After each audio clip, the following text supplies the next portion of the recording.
সবসময় সামনটাকে পূরণ করবে। আল্লাহ রাব্বুল আলামিন পবিত্র কুরআনুল কারীম আমাদেরকে দিয়েছেন হুদাল লিন্নাস, যাতে মানুষ হেদায়েত প্রাপ্ত হয়, যাতে মানুষ সঠিক পথটা পায়, যাতে মানুষের জীবনটা, পরকালের জীবনটা তারা যেন অন্ধকারে না ফেলে দেয়। যার জীবন অন্ধকারে ফেলেছে সে নিজে দায়ী, কারণ অন্যজন আপনাকে বাধা দিতে পারে, আর সেটা হচ্ছে শয়তান। আমরা শয়তানের বাধায় পড়ব না, যেহেতু আল্লাহ রাব্বুল আলামিন এমন কোনো ব্যক্তি নেই, এমন কোনো পুরুষ নেই যে তার ভালো মন্দটা সে নিজে বুঝতে পারে। একজন পাগলও বুঝতে পারে যে আমার কোনটা ভালো, আমার কোনটা অন্যায়। কিন্তু যদি আমরা নিজে পাগলামো করি, তাহলে পাগলে আর পাগলকে কি বুঝাবে? আমরা নিজে যদি পাগলামি করি, তাহলে পাগল পাগল কাকে বুঝাবে? আজকের খুতবার বিষয়, যারা দুনিয়াতে অশান্তি বিরাজ করে তারা কারা? যেহেতু ধারাবাহিকতার সাথে সূরা বাকারা থেকে আপনাদের সম্মুখে আয়াত পড়ি এবং তার অর্থটা করে খুব বিশ্লেষণ করি না, তার তাফসীরটা পড়ি না, কারণ তাফসীর করতে গেলে একটা ওয়ার্ড পড়লে 2-3 সপ্তাহ চলে যাবে। আজকে দুটো আয়াত পড়েছি ধারাবাহিকতার সাথে। আল্লাহ রাব্বুল আলামিন মানুষকে সাবধান করছে, তোমরা সেই সব মানুষের ধোঁকায় পড়ে যেও না যারা দুনিয়াতে বিপর্যয় সৃষ্টি করে। তোমরা সেই সব লোকেদের আয়ত্তে হয়ে যেও না যারা দুনিয়ার বুকে অশান্তি বিরাজ করে।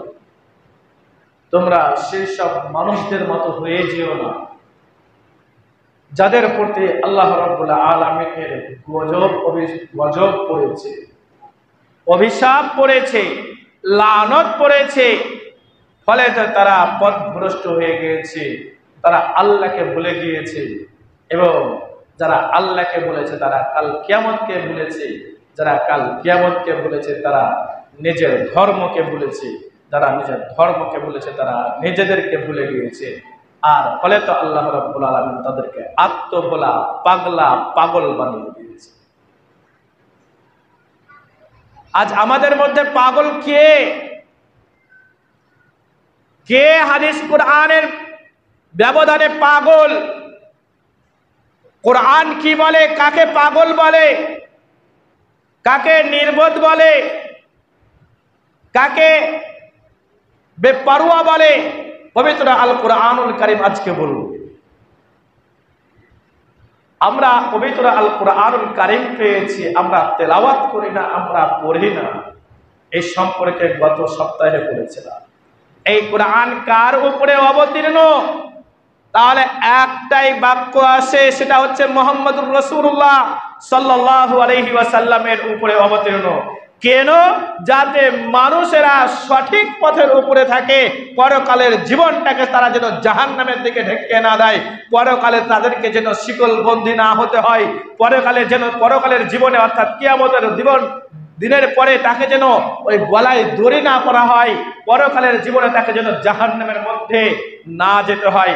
শুধু জাহান্নামে নয়, পবিত্র আল কোরআনুল কারীমের মধ্যে বলা হয়েছে খুযুহু ফাগুল্লু সুম্মাল জাহিম সাল্লু সুম্মা ফি সিলসিলাতিন জারউহা ফাসলুকু। আয়াত পড়ে মানে বুঝি না, আয়াত পড়ে অর্থ বুঝি না, তো আমরা কি বুঝবো? আমাদের থেকে আর বড় বোকা কেউ রয়েছে? কারণ আল্লাহ রাব্বুল আলামিন বলছেন, যারা কোরআন পড়ে না, যারা তার রবকে মানে না, তার রাসূলকে মানে না, কিয়ামতের দিবসকে বিশ্বাস করে না, ফেরেশতাদেরকে বিশ্বাস করে না, খুযুহু ফাগুল্লু, তারা যখন আমার কাছে আসবে আমি ফেরেশতাদেরকে বলবো খুদুহু ফাকুল্লু, ধরো, গ্রেফতার করো, শিকলবন্দি করো, সুম্মাল জাহিম সাল্লু, তাকে শিকল দিয়ে আবদ্ধ করো, সুম্মা ফি সিলসিলাতিন জারউহা ফাসলুকু, যে শিকলের পরিমাণ রয়েছে 70 হাত 70 গজ। তবে 70 হাত 70 গজ এই পৃথিবীর কি না, ওই জাহান্নামী ওয়ালাদের যে 70 হাত হবে সেই 70 হাত দিয়ে বোঝানো হয়েছে। একজন জাহান্নামীর পেট যদি উহুদ পাহাড়ের সমান হয় তাহলে মানুষটা কত বড় হবে আপনারা অনুভব করে। একজন জাহান্নামীর পেটটা যদি উহুদ পাহাড়ের সমান হয় তাহলে তার শরীরটা কত বড় হবে একবার অনুভব করে। একজন